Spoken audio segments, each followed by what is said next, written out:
Yes, Senator. I am highly concerned that this Department of Justice is politicizing the enforcement of justice.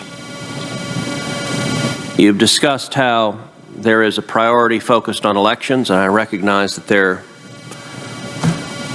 is a political focus on that, although, as you've told this committee, out of 1,000 complaints, it produced a total of 5 prosecutions, none of which involved violence, and all of the 5 were based on threats. Serious threats of violence should be investigated and should be prosecuted. However, in the weeks after the Dobbs opinion was leaked, pregnancy centers in Portland, Oregon, Manassas, Virginia, Austin, Texas, and Frederick, Maryland were targeted and vandalized. Violent extremist group Jane's Revenge took credit for fire bombings of crisis pregnancy centers in Madison, Wisconsin, in Amherst, New York, in Buffalo, New York, in Des Moines, Iowa, and in Gresham, Oregon. More recently, centers in North Carolina and in Washington, D.C., just 500 yards from where you're sitting right now, were covered with red paint, were egged, and were graffitied by pro-abortion radicals. As of July 22nd, there have been at least 82 violent attacks against pro-life institutions, including churches and crisis pregnancy centers. Despite these very real threats and violent attacks against pregnancy centers, DOJ instead, on July 12th, set up a special, quote, reproductive rights task force, not to protect pregnancy centers, but instead to advocate the political agenda of this administration of expanding unlimited abortion on demand. I have zero doubt that if pro-life supporters were vandalizing and firebombing abortion clinics across the country, DOJ would declare it a national emergency, and you might well send out the National Guard. But because your politics and the politics of the agency you work with happen to agree with the vandals,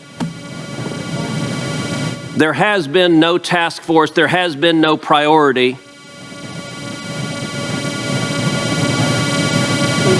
Why is that? Senator, respectfully, I believe we agree that politics cannot and should not play any role in the investigative and prosecutorial decisions of the Department of Justice. We take very seriously any incidents of violence that occur within this country.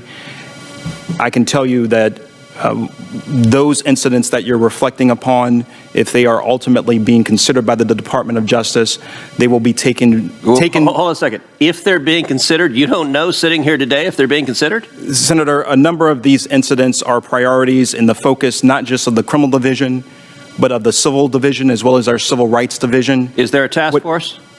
Senator, it doesn't take a task force for us to have a prioritization of combating violence across this country. Have any cases been brought? Senator, I cannot comment on the existence of any current or pending investigations at this time. Well, you're here commenting on the existence of when it meets the political priorities of the White House. All right, let me ask you a different question. Yes, Senator. Simultaneously, while violent terrorists are threatening pregnancy centers, we also have had protesters at the homes of Supreme Court justices night after night after night. Now, I believe protesting at someone's home, where your spouse sleeps, where your children sleep, is inherently threatening. It is designed to be threatening.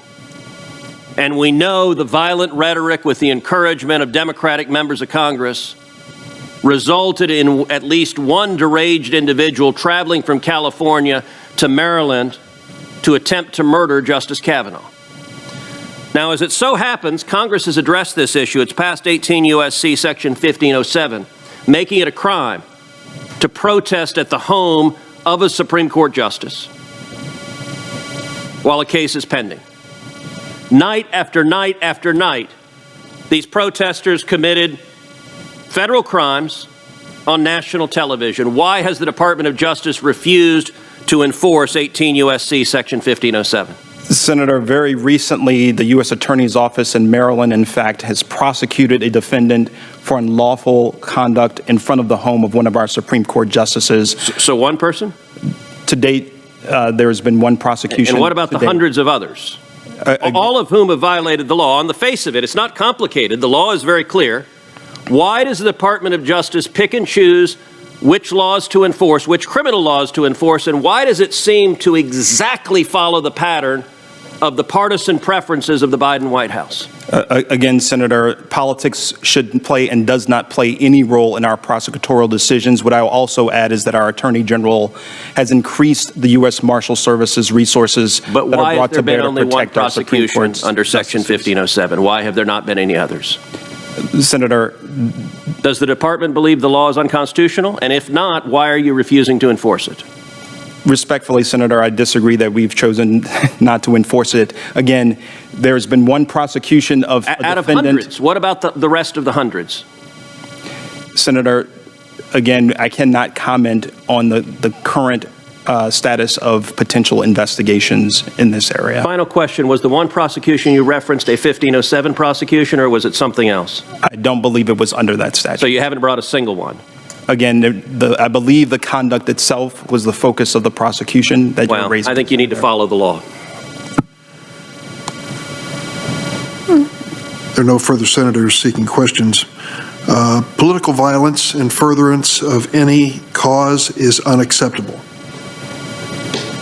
I condemn all violence and threats of violence in the strongest possible terms, regardless of whether it comes from the right or the left, whether it targets election workers, judges, law enforcement officers, or other public officials. Unfortunately, abortion providers and reproductive health care clinics have long been the target of violence, threats, harassment, and intimidation. According to the FBI, actors motivated by anti-choice beliefs have historically perpetuated the most lethal attacks and also commit the majority of nonviolent criminal violations when it comes to attacks involving reproductive rights. Assaults directed at abortion clinic staff and patients increased 128% in 2021 compared to 2020, according to a report from the National Abortion Federation.